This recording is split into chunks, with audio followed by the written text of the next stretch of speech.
میں نے اپنے بابا کے سہارے دنیا دیکھی ہے، لیکن پوری دنیا میں کسی کو اپنے بابا جیسا نہیں پایا۔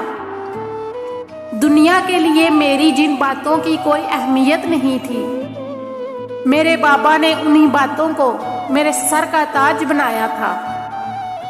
ایک بیٹی کے لیے اس کے باپ سے بڑی کوئی دولت نہیں ہوتی۔ جس جگہ میرے بابا ہوتے تھے مجھے وہاں سے ڈر نہیں لگتا تھا۔ پتہ ہے اب مجھے قبروں سے ڈر نہیں لگتا، کیونکہ میرے بابا وہاں رہتے ہیں۔ اے اللہ میرے بابا کی قبر کو جنت کا گھر بنا دے۔ اے اللہ میرے بابا کی بخشش فرما اور ان کو جنت الفردوس میں اعلیٰ مقام عطا فرما۔ آمین ثم آمین۔